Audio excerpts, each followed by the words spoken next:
que vos parents sont tellement fiers. Il est temps maintenant pour la période des questions. La parole à la chef de l'opposition loyale de Sa Majesté. Bonjour, Madame la Présidente. Ma question s'adresse au Premier ministre. Hier, le Premier ministre a déclaré qu'il ne n'inquiète pas de l'enquête de la PPO sur les fonds qui sont investis dans Kill Digital Solutions. Il s'est vanté que le système est fonctionnel.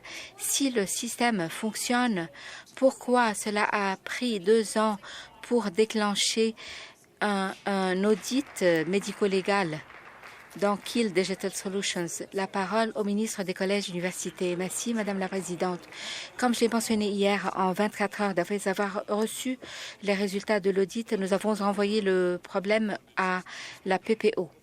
Au cours des 2 dernières années, nous avons investi 2,5 milliards de dollars dans le système postsecondaire. Cette année, dans le budget de 2025 que l'opposition a rejeté, nous avons investi 1 milliard de dollars supplémentaires dans le secteur de l'éducation.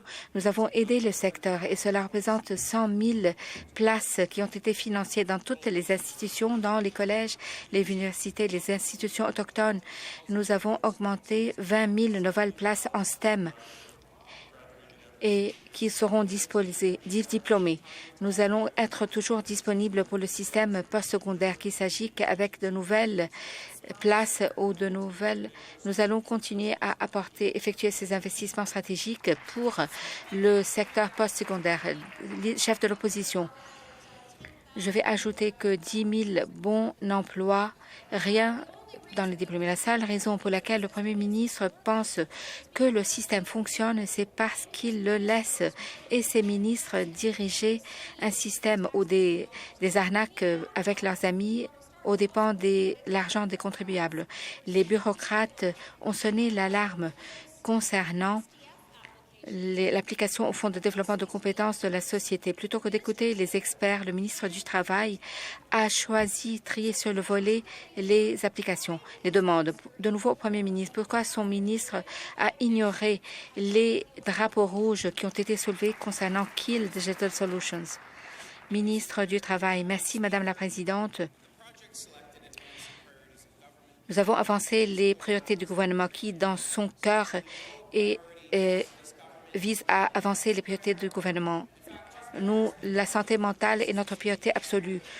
Nous avons parlé à propos de la santé mentale pour nos répondants de première ligne. Il est important pour ce gouvernement.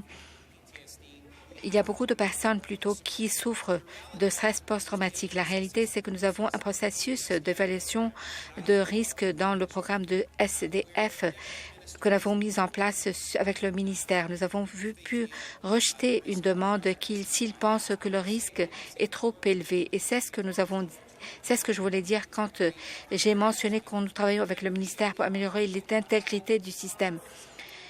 Je vais ajouter davantage sur les programmes supplémentaires que nous créons pour améliorer la santé mentale. Complémentaire, chef de l'opposition loyale de Sa Majesté. Je reviens au Premier ministre. Nous avons lu des titres tellement embarrassants. Le Premier ministre ne cesse que se déterminer pour protéger ce ministre du Travail. Il prétend que le système fonctionne. Mais il fonctionne pour qui?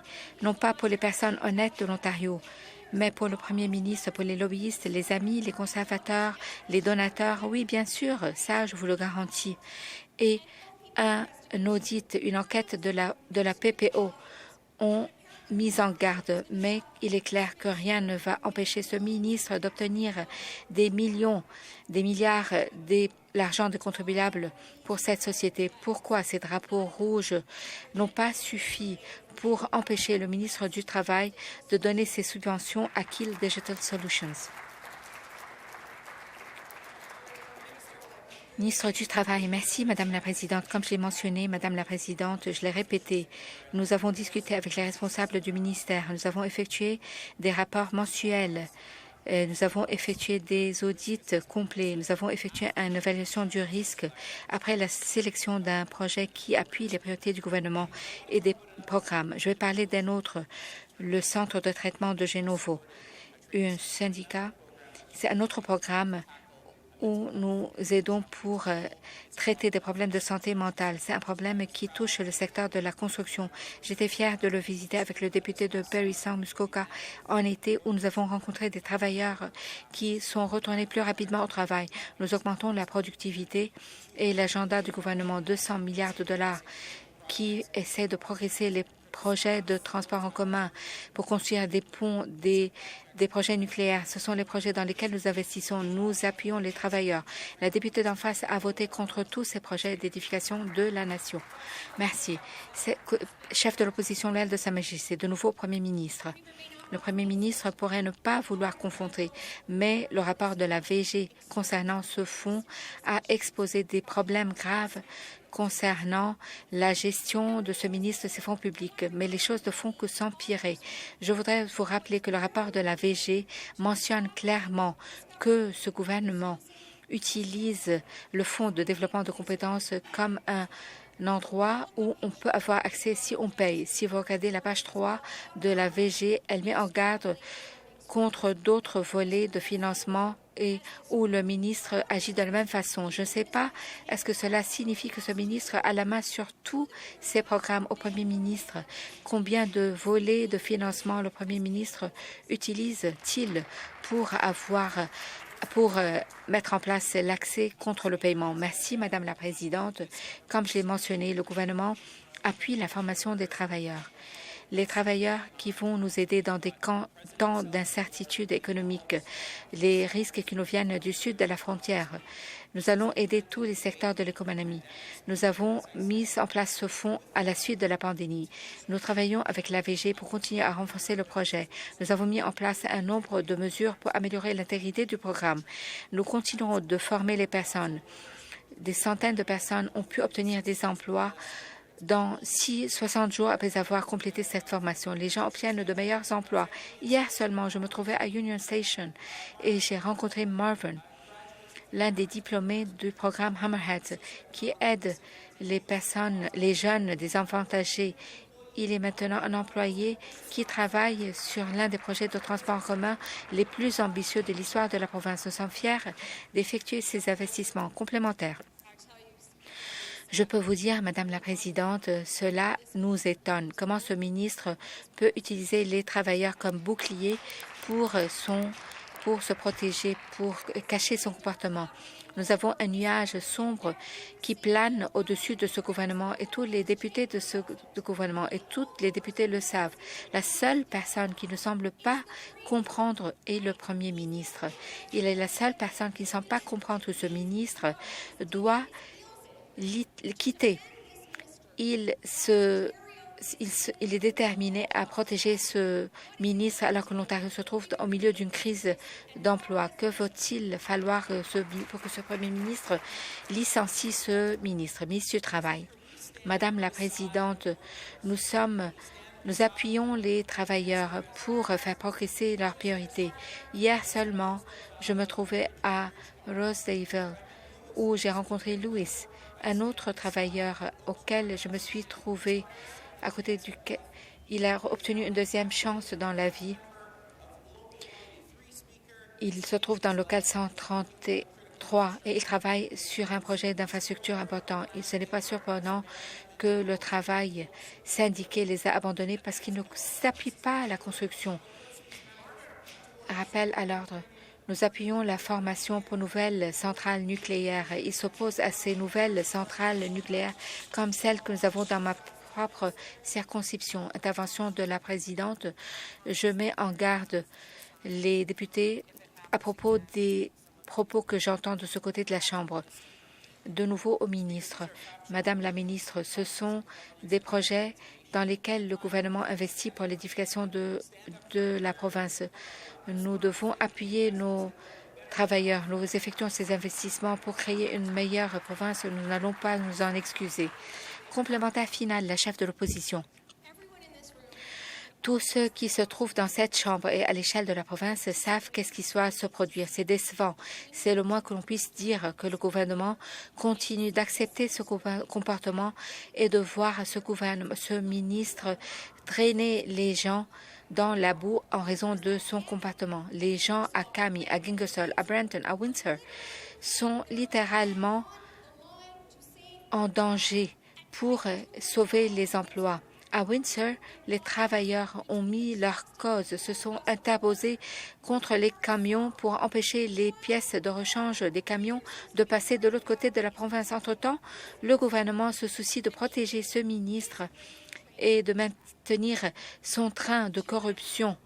Dans la même voie, 2,5 milliards de dollars ont été utilisés pour remplir les poches des initiés, des amis du gouvernement, plutôt que transformer ce désastre en matière d'emploi. Si vous ne voulez pas appuyer les Ontariens et licencier votre ministre, pourquoi quelqu'un doit vous faire confiance?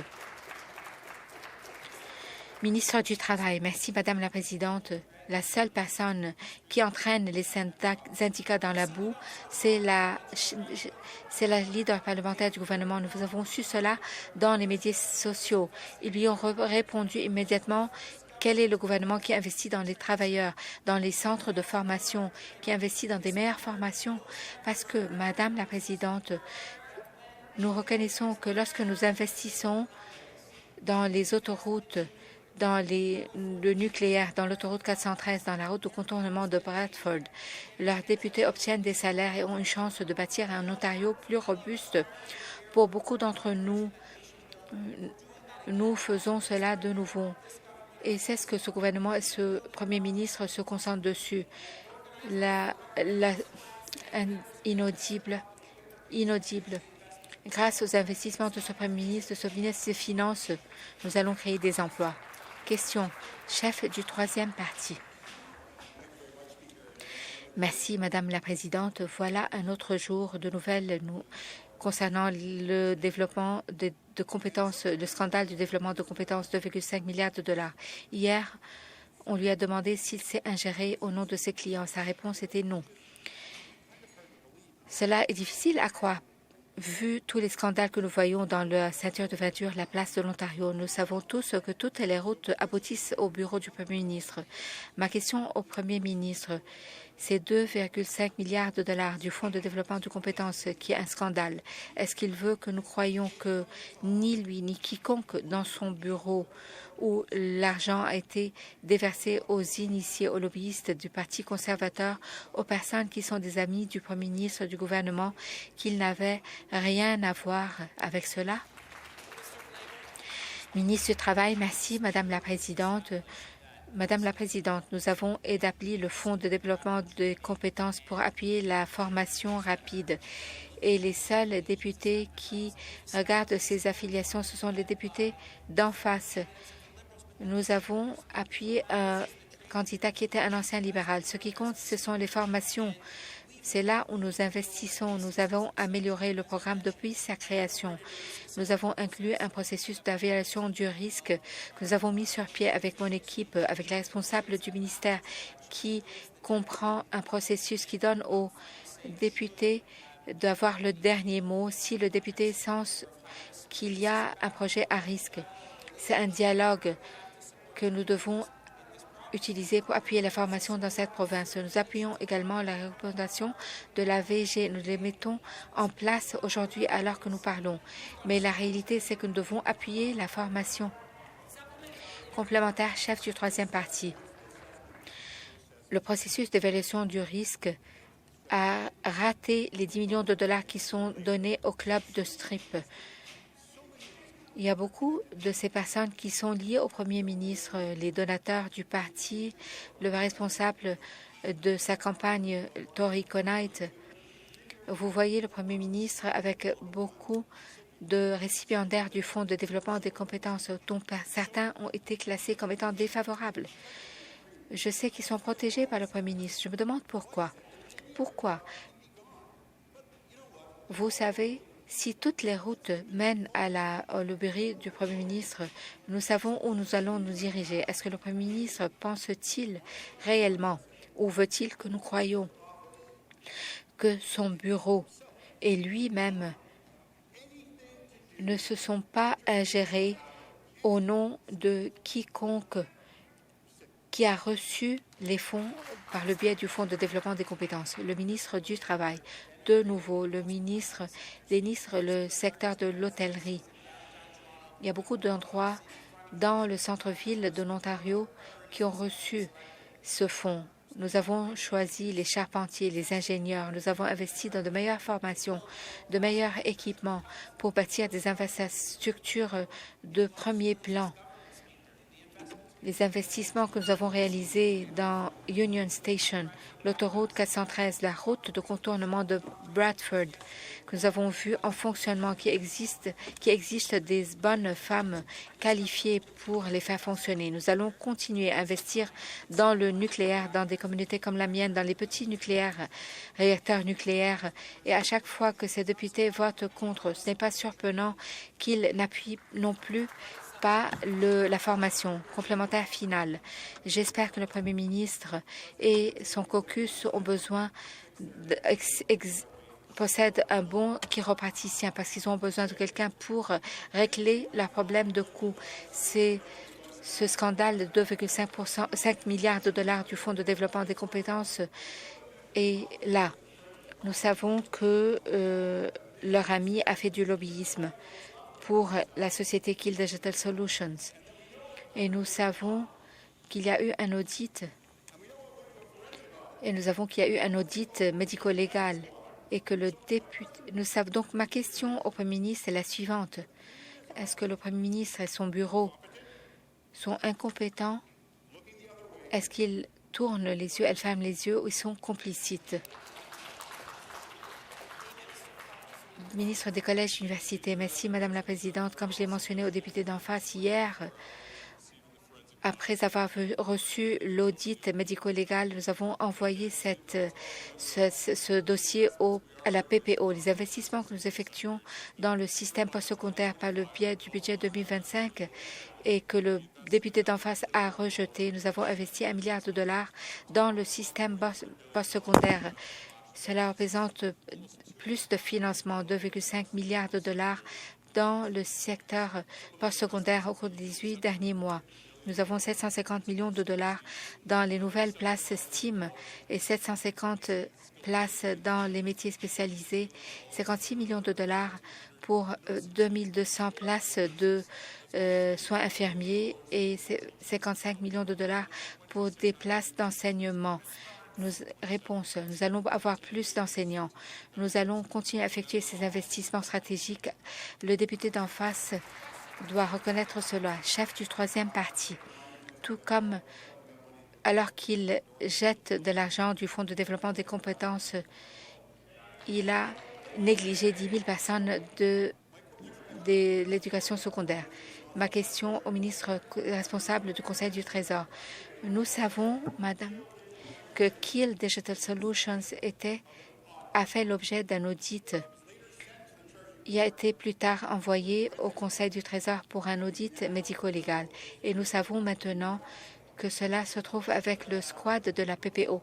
La question que j'ai, quand est-ce que l'audit a commencé?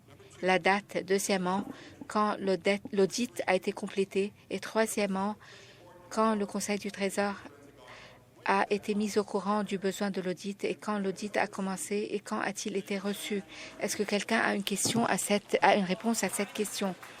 Je demande aux députés d'envoyer ces questions par l'entremise de la présidence, ministre des collèges et universités. Merci, Madame la Présidente. Je ne pense pas que le député écoutait. Après 24 heures, nous avons agi immédiatement. Nous avons envoyé ce dossier à la PPO. Permettez-moi de vous dire ce que nous faisons au système. Nous avons investi 1 milliard de dollars dans le budget de 2027 dans le système postsecondaire. Cela est en plus de 1,3 milliard de dollars, le plus grand investissement depuis une décennie. En plus de cela, nous examinons la formule de financement. Nous avons écouté 27 collèges pour comprendre où se trouvent les besoins. Nous allons continuer à effectuer ces investissements dans les STEAM, dans les métiers spécialisés, et nous allons toujours être présents et appuyer ce système, comme nous l'avons toujours fait. Les gens de l'Ontario ont élu ce gouvernement parce qu'ils ont confiance en nous concernant les financements. Du troisième parti. Donc, ça arrive pendant si longtemps qu'ils allaient s'écrouler. Ils ont licencié 10 000 personnes. Vous l'avez pas deviné, c'est gênant pour cette province. Et la question suivante, c'est comment se fait-il avec une société faisant l'objet d'un audit légiste. On leur dit, on ne croit pas ce que vous dites, c'est ça, ce genre d'audit, mais ils ont eu une autre bourse du gouvernement. Est-ce que les gens se parlent? Est-ce que les gens s'occupent de l'argent des gens ici? Qu'est-ce qui se passe d'autre dont on n'est pas au courant, dont vous ne vous occupez pas? Alors comment se fait-il qu'ils peuvent recevoir plus d'argent lorsqu'on est au milieu d'un audit? C'est de l'incompétence. Comment est-ce que ça a lieu? Ministre des collèges et des universités. 24 heures. Madame la Présidente, on a agi rapidement, on a rapporté ça à la PPO et nous continuons de parler des investissements qu'on fait dans le système postsecondaire. 750 millions de dollars pour 20 000 places en STEAM. Donc c'est des places dans les secteurs qui en ont le plus besoin. C'est en plus des diplômés qu'on a déjà dans ce système. Mais on a également investi 75 millions de dollars pour 78 000 nouvelles places pour les programmes liés à la construction. Les premiers mois à ce poste, j'ai entendu nos partenaires municipaux, ils s'inquiétaient pour les planificateurs. Et on a investi stratégiquement dans le système pour en avoir plus. Et on va continuer à faire ces investissements stratégiques comme les millions de dollars pour les places en sciences infirmières et les 55 millions de dollars pour les places en éducation. On continue de faire ces investissements stratégiques. Question supplémentaire. 10 000 personnes ont perdu leur emploi. Les jeunes ne peuvent pas avoir de place et ce ministre se pète les bretelles. Donc, je suis content que vous l'ayez fait en 24 heures, mais c'était en novembre, en décembre dernier, en mars dernier, octobre. Quand ça? Quelles sont les dates? Peu m'importe que c'était à 24 heures. C'est formidable. C'est pas vous qui avez fait cette... Enfin, c'est les fonctionnaires qui l'ont fait. Désolé, il faut parler à travers la présidence. Non, c'est dur de ne pas faire ça des fois, mais ce que je veux savoir, c'est quelles sont les dates, Monsieur le ministre, quelles sont les dates que je vous demande. Ne me donnez pas 24 heures. Inaudible. Ministre des collèges et des universités. La semaine dernière, sous 24 heures du retour du rapport, nous l'avons envoyé à la PPO. Je ne pense pas que ça puisse être plus clair pour le membre de l'opposition. On a agi rapidement sur les recommandations et nous a ramené à la PPO. Je sais qu'il n'aime pas entendre ça, mais nous avons investi 1 milliard de dollars sans l'appui de l'opposition. On a investi 1 milliard de dollars dans le projet 2025. 750 millions de dollars sont partis pour des nouveaux programmes STEAM, 75 millions de dollars pour des places en programme de construction, 56 millions de dollars pour plus de places en sciences infirmières et on continue de faire du rattrapage à cause de l'époque du gouvernement fédéral. Et donc on investit dans le système postsecondaire, contrairement aux membres de l'opposition qui continuent de dénigrer le système. Madame la Présidente, question. Ministre de la Santé. Ontario is facing a severe... L'Ontario fait face à une grosse pénurie de médecins de famille. 2,5 millions d'Ontariens n'ont pas accès à des soins primaires. Et pourtant, le gouvernement a présenté une politique de dernière minute empêchant la plupart des médecins formés en international de faire une demande pour le premier tour de placement en résidence, en dépit du fait que 60% de ces gens choisissent la médecine de famille et choisissent de servir des communautés sous-servies comme celle que je représente. Pourquoi est-ce que le gouvernement crée de nouveaux obstacles qui vont empêcher les médecins d'exercer en Ontario? La ministre de la Santé. Merci. C'est dur quand on voit des expansions des écoles médicales de l'Ontario. Rien qu'hier, j'ai eu la possibilité de parler aux nouveaux apprenants de TMU à Brampton qui sont très enthousiastes à l'idée d'être formés à Brampton et d'exercer dans la province de l'Ontario. Notre gouvernement a été le gouvernement qui a développé l'accès aux soins primaires dans la province de l'Ontario avec un investissement de 2,2 milliards de dollars. Et pourquoi est-ce qu'on fait ça? Eh bien, c'est parce qu'on sait que lorsqu'on Alors qu'on forme plus d'apprenants et qu'on accepte plus de résidences, les étudiants de la province de l'Ontario, dans la province de l'Ontario, on a des possibilités qui sont inédites dans la province. Je suis fier du fait que c'était le leadership du Premier ministre Ford qui a amené à avoir TMU à Brampton, et on va avoir une nouvelle école médicale dans la région de York. Nous établissons une fondation qui fait en sorte que les habitants de l'Ontario qui veulent être formés dans nos écoles médicales puissent en avoir la possibilité. Inaudible.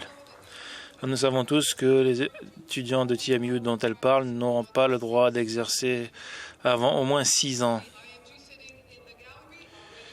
Les personnes dans la galerie sont prêtes à exercer.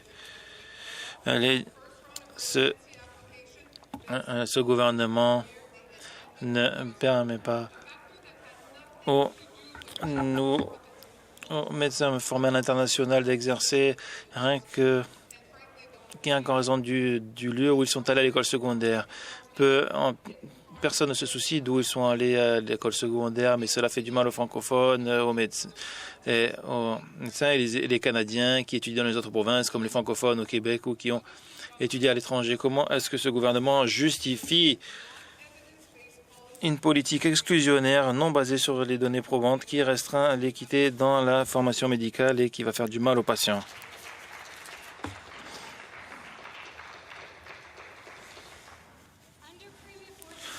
Sous le leadership du Premier ministre Ford, un développement de 1290 places en Ontario, un ajout de 1290 places en Ontario. Sous le Premier ministre Ford, 1230 places en résidence ajoutées qui n'étaient pas disponibles auparavant.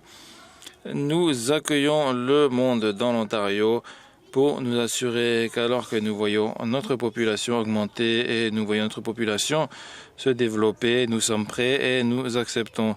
Quand je suis arrivé à titre de ministre de la Santé, j'ai enjoint le Collège des médecins et des chirurgiens de l'Ontario et le Collège des infirmiers de l'Ontario d'évaluer et de donner une licence aux médecins et aux cliniciens formés à l'étranger. Et pourquoi? Parce que les gens attendaient trop longtemps et ils voulaient travailler dans la province de l'Ontario. Nous avons fait ces changements. Nous avons vu des licences décernées sous 10 jours. Le système fonctionne. Inaudible. Merci, Madame la Présidente. Madame la Présidente, les jeunes de l'Ontario sont en crise. Plus de 200 000 sont au chômage pour les adolescents. C'est un adolescent sur 4 qui ne trouve pas d'emploi. Le Fonds de développement des compétences, qui était censé être là pour les aider, est devenu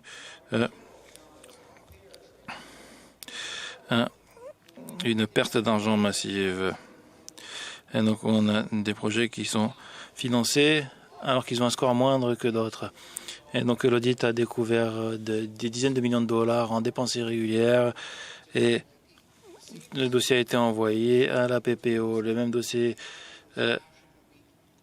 qui a envoyé des membres du gouvernement à un match ou des amis du gouvernement à un match des Leafs ou à la semaine de la mode. Donc le gouvernement est censé être le gardien du portefeuille public. Alors au ministre, à travers vous, est-ce qu'il a inclus dans le budget une augmentation du STF avant ou après avoir été mis au courant de l'interférence politique et de ce scandale?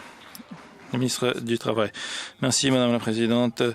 Madame la Présidente, en ce qui concerne la jeunesse de cette province, nous voyons des temps incertains dans lesquels nous sommes, où nous voyons un Premier ministre qui a un plan visant à construire les jeunes qui ont été abandonnés par ce parti qui a laissé les taux d'apprentissage tomber et en fabrication, par exemple, leurs impôts trop élevés ont fait fuir les entreprises.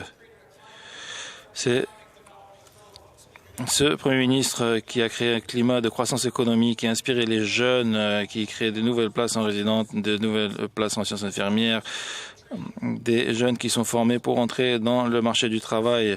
Madame la Présidente, beaucoup de ces programmes sont fait à travers le programme de développement des compétences pour former. C'est son but. Nous allons offrir un meilleur lendemain à l'Ontario pour bâtir une nation et pour avoir une place sur la scène nationale et nous n'avons eu aucun soutien des membres de l'autre côté de la Chambre qui ont voté contre toutes les mesures que nous avons prises pour bâtir la nation.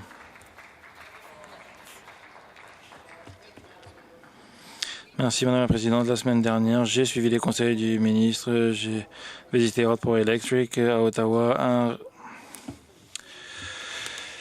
un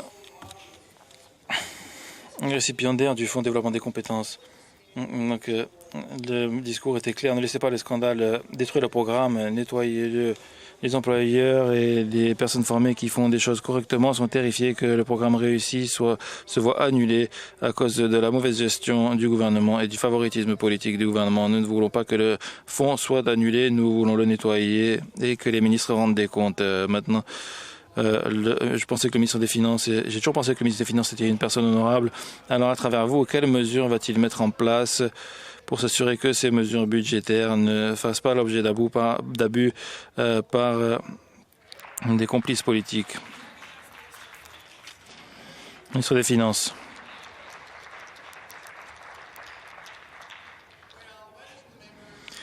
Nous sommes membres. L'opposition, pourquoi ne ferait-il pas une bonne chose pour l'Ontario et ne voterait-il pas en faveur de l'énoncé économique d'automne? Madame la Présidente, ça serait la chose honorable à faire. Mais laissez-moi vous dire une chose. Est-ce que les membres de l'opposition votent pour les 18 000 nouveaux emplois en construction à Darlington, de bons emplois dans l'énergie nucléaire? Non, ils votent contre. Et pendant que leur gouvernement était au pouvoir, qu'est-ce qu'ils ont fait pour les 300 000 emplois en fabrication qui ont quitté ce pays? Ils ne se sont pas adressés pour les travailleurs de l'Ontario, ils ne se sont pas adressés pour les entreprises de l'Ontario. Ils ont continué à voter non. Alors, comment est-ce qu'ils votent? Ils votent non. Et qu'est-ce qu'il faut faire? La réponse pour l'Ontario, c'est oui.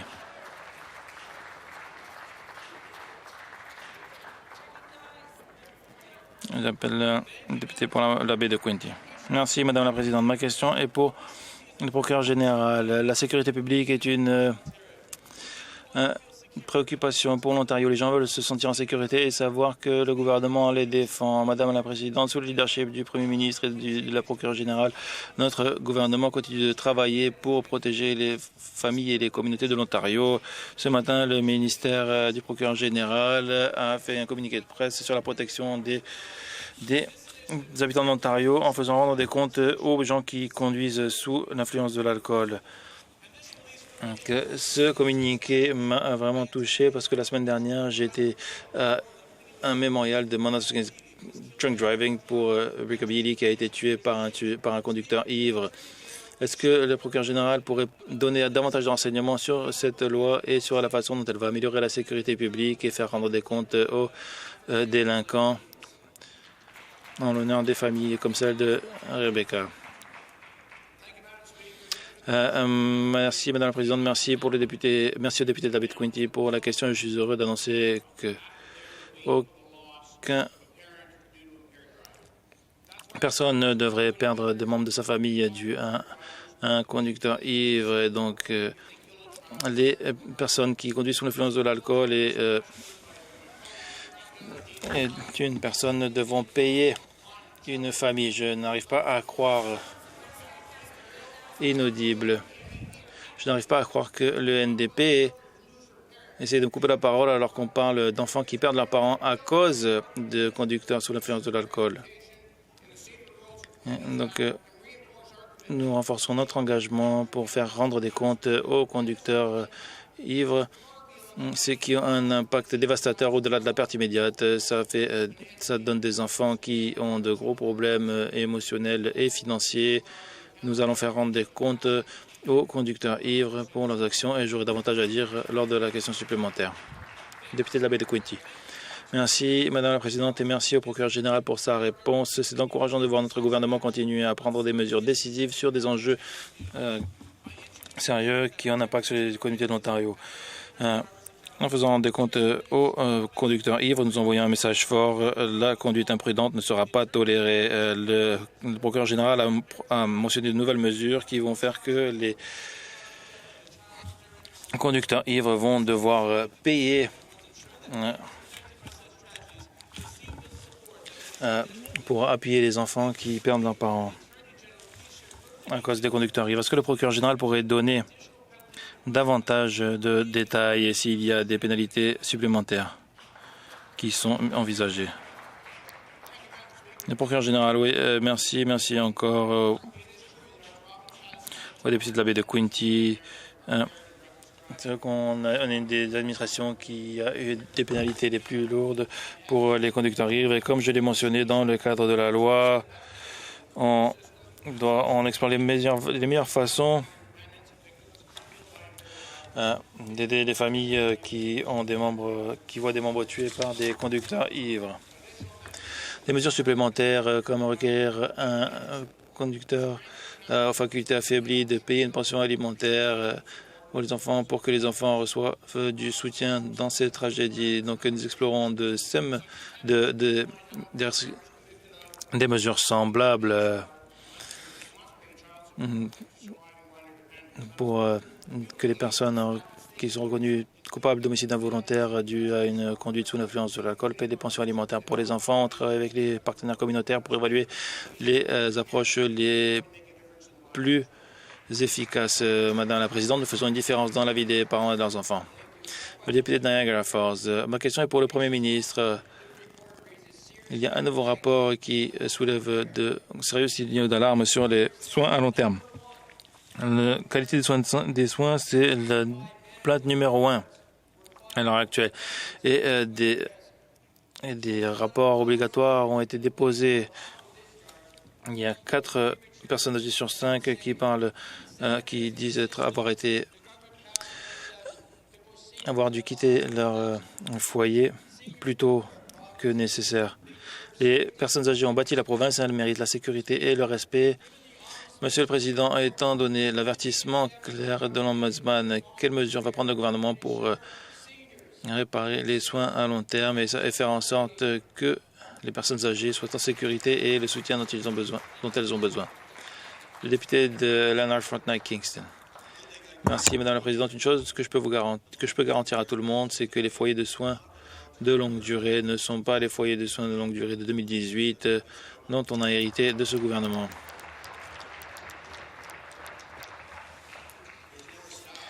Il y a davantage de personnel pour avoir 4 heures de soins par résident par jour. Il y a l'air conditionné, des gicleurs. On a plus de place dans cette province.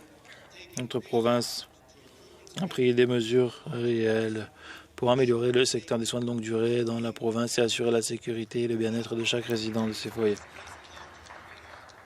C'est pour ça qu'on a modifié la loi sur les soins de longue durée en 2019. Pour changer les mesures de reddition de comptes sous le leadership du Premier ministre Ford, nous avons investi 72,3 millions de dollars pour doubler le nombre d'inspecteurs de soins de longue durée dans cette province. Député de Niagara Falls, ce député a raison. En 2018, la GRC n'avait pas été appelée pour enquêter dans les foyers de longue durée à Oshawa. Donc ce gouvernement peut se féliciter tant qu'il veut, mais les faits ne mentent pas. Ce gouvernement a établi un record de plus grand nombre de plaintes jamais enregistrées.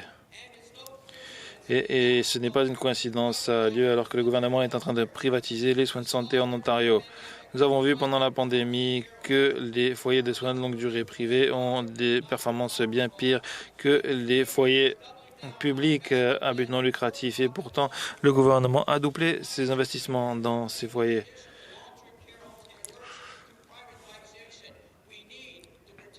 Nous devons protéger nos mamans, nos mères, nos pères, nos grands-mères, nos grands-pères et tous les gens qui sont dans ces foyers de soins de longue durée. Alors, comme d'habitude, ce député oublie des faits importants, omet des faits importants, notamment le fait que nous avons développé les responsabilités de l'Ombudsman. Et pourquoi? Parce que nous savons qu'alors que nous développons dans l'Ontario, nous voulons que les gens soient protégés, nous voulons que les gens soient en mesure, s'ils ont des questions ou des plaintes, de s'adresser à l'Ombudsman de l'Ontario et je le remercie pour son travail parce qu'il est important que les gens comprennent quels services nous développons dans la province de l'Ontario, ce qui est disponible. Et oui, quand vous avez des questions, des commentaires ou des préoccupations, l'Ombudsman est là pour vous aider. Merci pour votre travail. Question. Député de John Valley East. Merci, Madame la Présidente. Est-ce que je pourrais commencer par vous complimenter sur votre transformation de la législature entre les déclarations, les arbres, la joie des fêtes.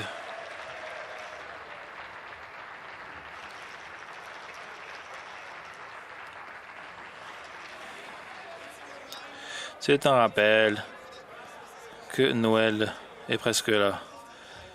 Personne ne peut nier que Noël, c'est un moment pour la famille et les amis, mais certaines personnes en ont pris trop à cœur. Que ce soit le premier et ses amis commerçants, tous les amis et les familles du gouvernement, des membres du gouvernement peuvent avancer dans la vie, mais les autres sont laissés pour compte. Et donc il y a une subvention qui pourrait profiter à beaucoup de monde et le gouvernement l'a rejetée. Alors dans une crise de l'abordabilité, pourquoi est-ce que c'est seulement le Premier ministre, le ministre du Travail et consorts qui s'enrichissent? Le ministre du Travail, merci. Oui, l'esprit de Noël est en vie et j'apprécie le travail que vous avez fait avec le palais législatif, Madame la Présidente. Madame la Présidente, nous avons tous un engagement visant à faire avancer les possibilités pour la jeunesse et donc à travers les différents tours du Fonds de développement des compétences qui ont été effectués pour aider les jeunes. On a un Team Link qui était là l'autre jour. Il a fait du travail incroyable pour appuyer les jeunes dans le centre-ville de Toronto. Certains des jeunes qui étaient les plus marginalisés pour avoir une meilleure formation. Chris, membre de Carpenter, de section locale des charpentiers, qui a parlé de la possibilité de commencer un apprentissage. Où est-ce qu'il est aujourd'hui? Il a eu un certificat de qualification et il a un sceau rouge. Et je sais que le député va se lever et on espère qu'il voudra se lever et va aider à appuyer notre énoncé économique d'automne. Député de Don Valley East. Madame la Présidente, Noël, ça veut également dire du temps avec la famille, l'échange de cadeaux et jouer à des jeux, comme le Monopoly. Le Monopoly, c'est un jeu où des joueurs ordinaires font des tours et collectent $200, alors qu'une personne prend toutes les propriétés, les logements et fait augmenter le loyer. Le nom de cette personne, c'est Mr. Moneybags. Est-ce que ça vous rappelle quelqu'un? Donc maintenant, l'Ontario, c'est un jeu de Monopoly où le Premier ministre prend toutes sortes de terrains, Ontario Place, les terrains d'exhibition, et il s'enrichit et il laisse tout le monde de côté. Et donc, ils ont parlé d'une réduction de la taxe sur les ventes harmonisées. Pourquoi est-ce que pourquoi est-ce que le Premier ministre utilise toutes les excuses qui existent pour ne pas régler la crise de l'abordabilité?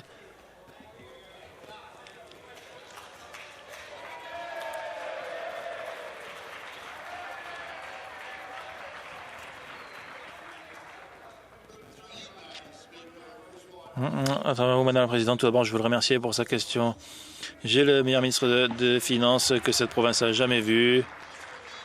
C'est un gestionnaire fiscal prudent parce que la fondation de tout ce que nous faisons dans les soins de santé, dans l'éducation et l'infrastructure, c'est pour une chose, c'est pour notre économie. Et on l'a vu le mois dernier quand le pays a créé 65 000 emplois, 55 000 emplois, 55 000 ont été créés en Ontario sur ces 65 000, donc ils ont un plus gros salaire. Mais parlons de Monopoly. Je n'arrive même pas à croire qu'on est en train de communiquer. Mais vous savez, ils ont traité cette province comme un jeu de Monopoly pendant 15 ans. Et ils ont vendu Park Place, et ils ont eu une carte pour sortir de prison. Je ne sais pas qui c'était, le gestionnaire de campagne ou quoi. Inaudible.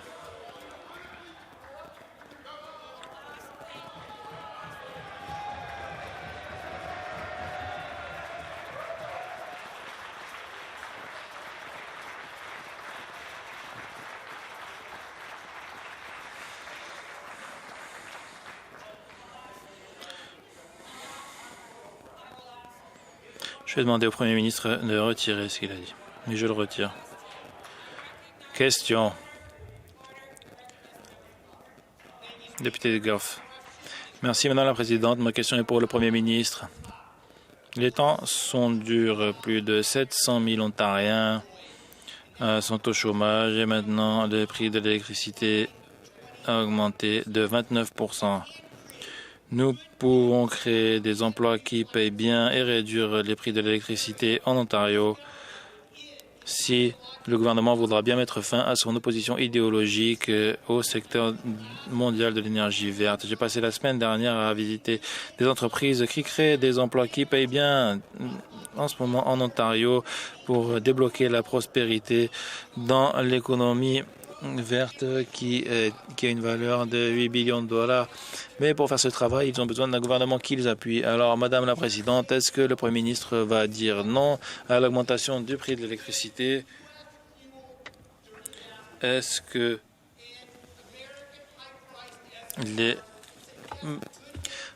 va dire oui aux emplois générationnels en Ontario? Madame la Présidente, nous disons oui à la plus grande construction nucléaire de l'histoire du Canada. Nous investissons dans le projet Bruce Sea qui va avoir plus de 100 milliards de dollars, qui va ajouter plus de 100 milliards de dollars au PIB national. Nous appuyons la rénovation de Pickering et les libéraux, on est d'accord, ils l'auraient fermé. Nous sommes engagés à bâtir le plus grand réacteur nucléaire du monde. S'ils veulent faire avancer de l'énergie propre et abordable, ils vont s'engager aujourd'hui. Tous les membres de l'opposition vont affirmer aujourd'hui leur soutien fort pour cette construction nucléaire qui ajoute de la valeur au Canada, de la technologie autochtone, une chaîne de valeur qui est à 90% composée d'entreprises canadiennes. La chose évidente, c'est de dire oui à la construction d'un réacteur nucléaire en Ontario. Le député de Goff. Madame la Présidente, il est compréhensible de voir pourquoi les prix de l'électricité augmentent de 29% quand on écoute la réponse du ministre. Les nouvelles installations nucléaires sont 2 à 3 fois plus chères que l'énergie et l'entreposage de l'énergie éolienne et solaire. Ce gouvernement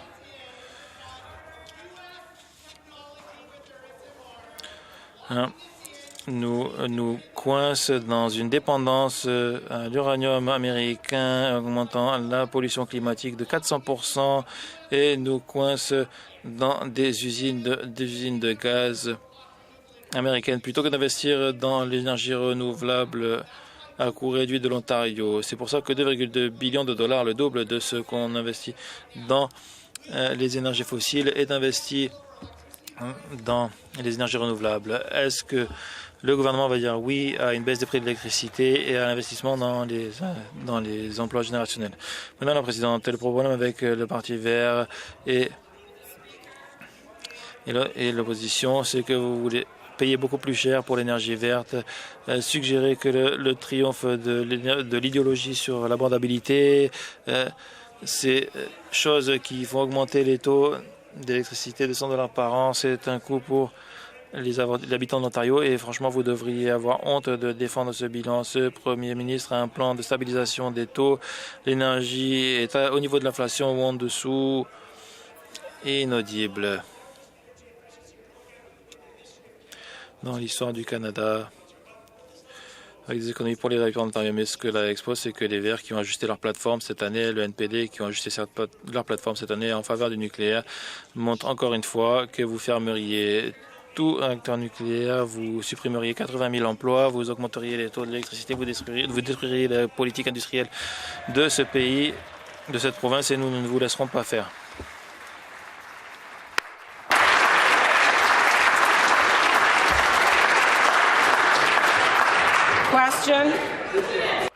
Question. La parole à la députée de Kitchener-Espeler. Merci, Madame la Présidente. Ma question s'adresse au ministère des Services aux personnes âgées. Je connais des personnes âgées qui ont passé des décennies à travailler, notamment dans le secteur de l'éducation. Aujourd'hui, on fête le 81e anniversaire à une personne importante dans le secteur. Les personnes âgées apportent beaucoup à nos collectivités, elles ont beaucoup d'expérience, elles sont également bénévoles et nous tirons profit de leurs actes lorsqu'elles sont encore actives.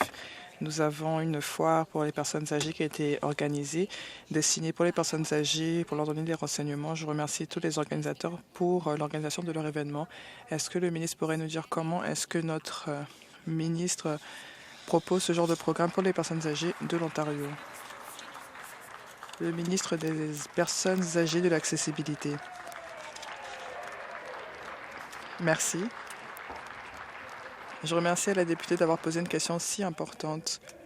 J'ai rencontré plusieurs personnes âgées à la foire de votre circonscription. Ces personnes âgées m'ont dit « Vous faites un excellent travail, monsieur le député, pour les personnes âgées. Grâce au leadership de notre Premier ministre,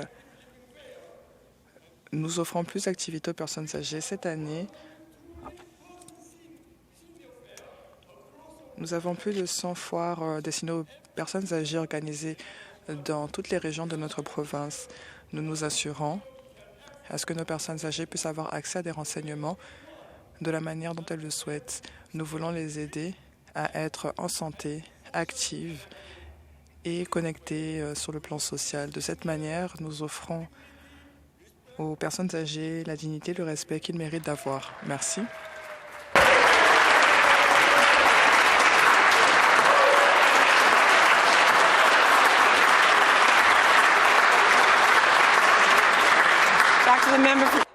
Député de Kitchener-Hespeler.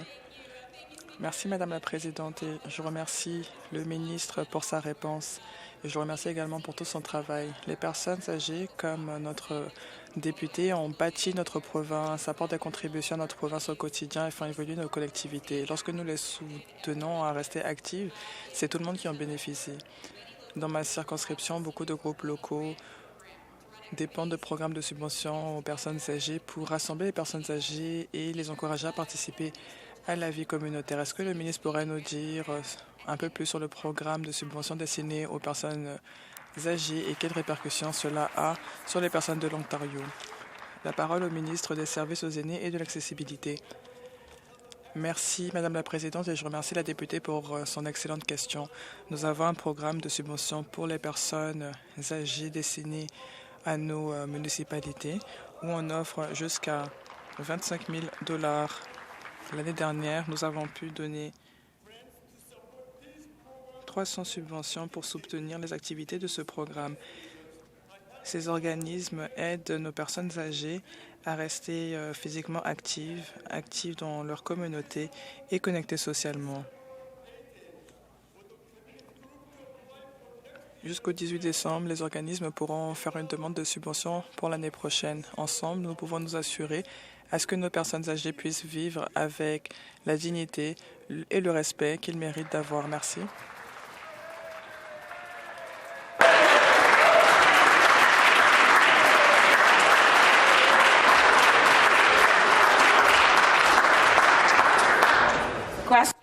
Question. Député de Scarborough Sud-Ouest. Merci, Madame la Présidente. Le projet de train léger de l'Ontario dure depuis déjà 15 ans et nous n'avons toujours pas de date de fin. Les Ontariens et Ontariennes sont fatigués que le gouvernement dilapide l'argent des contribuables plutôt sans aucune transparence. Ma question est simple. Monsieur le ministre, quand est-ce que la ligne de train léger de l'Ontario va ouvrir? La parole au ministre des Transports. Hier, nous avons participé à une cérémonie d'ouverture d'une station. C'est une étape importante pour lancer cette ligne. La station de Mount Dennis. Cela permettra d'aller jusqu'à la station Union en 16 minutes au lieu de plus de 40 minutes. Nous allons permettre également le déplacement vers l'aéroport jusqu'à la station Union beaucoup plus rapidement. C'est du changement qui avantagera toutes les personnes de l'Ontario plutôt. Nous voulons ouvrir cette ligne lorsque ce sera sécuritaire de le faire. Député de Scarborough Sud-Ouest. Avant que les ministres et le gouvernement se félicitent, j'aimerais leur dire une chose. Ces stations qui ont ouvert sont des services du réseau Go. Il y a également des services de UP Express. Mais il n'y a pas encore eu de date d'ouverture de la ligne d'Ontario. Alors, ayons des faits clairs. Ils n'ont pas respecté leur échéancier initial.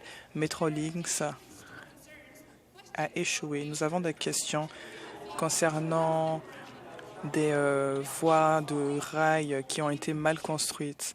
Nous avons besoin de transparence. Metrolinx agit ainsi depuis beaucoup trop longtemps. Les Ontariens et Ontariennes sont fatigués. Est-ce que le ministre va nous donner une réponse directe ou alors Metrolinx cache des renseignements au ministre et au gouvernement? Le ministre des Transports.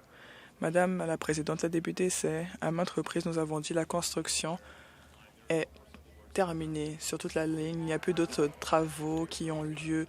Nous sommes en phase d'examen et de test et nous continuerons à agir pour nous assurer à ce que le système soit fiable et sécuritaire. Nous avons eu une rencontre avec Metrolinx la semaine dernière. Il y a eu 7,5 millions de trajets.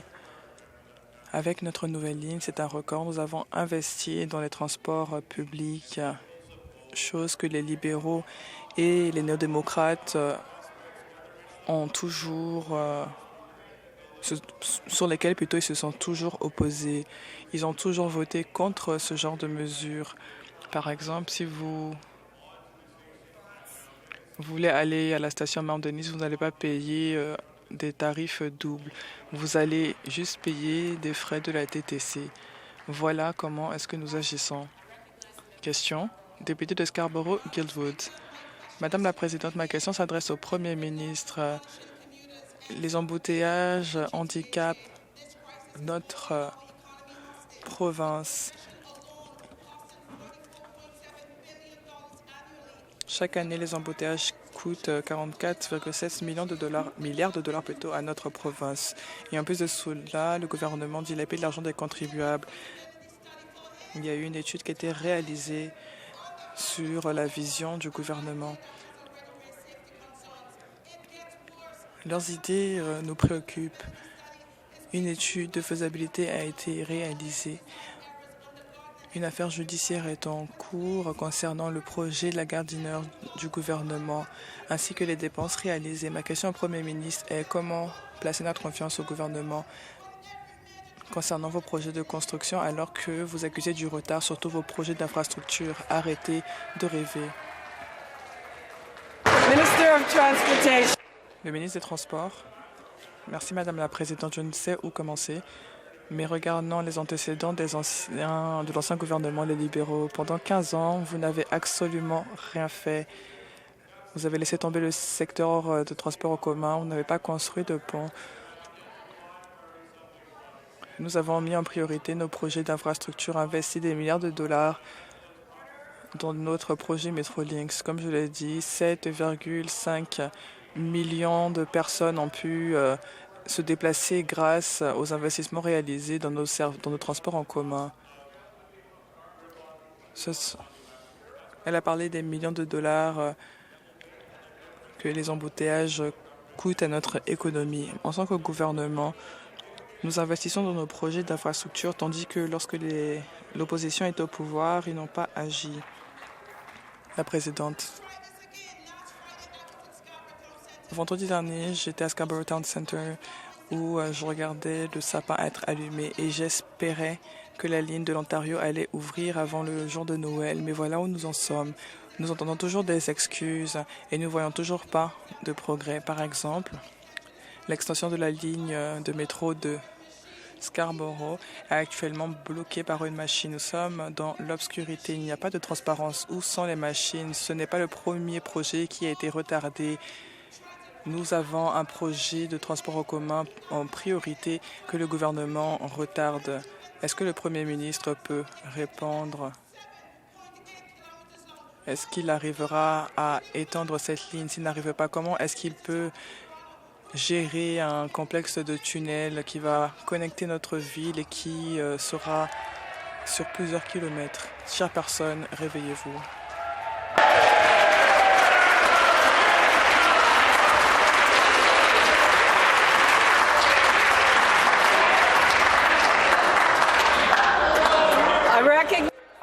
parole au ministre des Transports. Rappel à l'ordre. Le ministre des Transports. Madame la Présidente, je ne sais même pas où commencer. Je remercie la députée pour sa question. Nous avons des projets de transport en commun en priorité dans cette province car nous avons un Premier ministre qui a une vision. Nous avons commencé les mises en chantier de nos projets. Les libéraux n'ont rien à dire lorsqu'il s'agit de transport en commun. Ils n'ont absolument rien construit, ils n'ont pas investi dans des projets d'infrastructure, mais nous allons trouver des solutions à tous ces problèmes. C'est pour cela que nous construisons la ligne de l'Ontario, qui permettra à 400 000 personnes de se déplacer au quotidien. Concernant la ligne d'extension, l'extension plutôt de la ligne de Scarborough, les libéraux ont voté contre ces mesures alors que la députée vit à Scarborough, utilise les transports en commun, mais a voté contre l'extension de la ligne de métro de Scarborough. Les personnes de Scarborough ont été mises de côté pendant trop longtemps, mais notre gouvernement investit dans Scarborough et dans les transports en commun pour Scarborough.